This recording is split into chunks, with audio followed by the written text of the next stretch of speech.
C'est très intéressant d'écrire son autobiographie, d'autant plus que j'ai essayé de montrer combien mon œuvre est impliquée dans ma vie et ma vie dans mon œuvre. Et c'est en même temps comme une rétrospective de mes œuvres.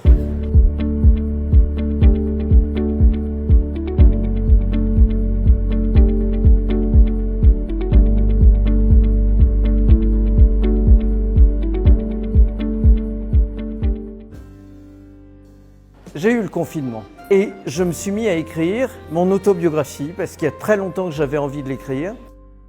Et je suis vraiment très heureuse que cette autobiographie, qui a d'abord été publiée par Gallimard, puisse être publiée par le CESC en portugais.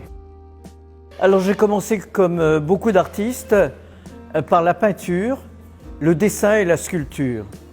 Et d'une manière figurative, puis ensuite semi-figurative, puis ensuite abstraite géométrique. Et j'ai remonté l'histoire de l'art, on pourrait dire.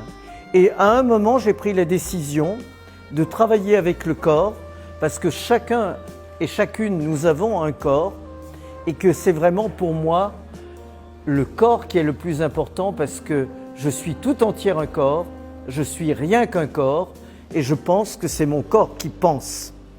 Donc, je me suis mis à faire complètement autre chose et autrement, en pensant que le corps est politique, que le privé est politique. Et donc, tout ce que j'ai fait, c'est effectivement des manifestes. Et aussi, pour chaque œuvre, l'idée était de construire un corps. C'est-à-dire que je travaillais, j'élaborais la colonne vertébrale de l'œuvre. C'est juste à ce moment-là que je me demandais, mais quelle chair pour cette colonne vertébrale pour faire un corps cohérent, intéressant, qui se tienne intellectuellement et sensiblement.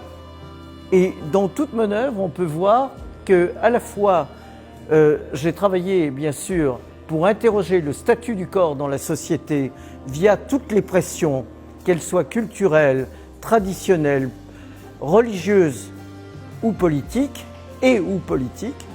et en se demandant comment ça s'inscrit dans le corps, et en particulier dans le corps des femmes.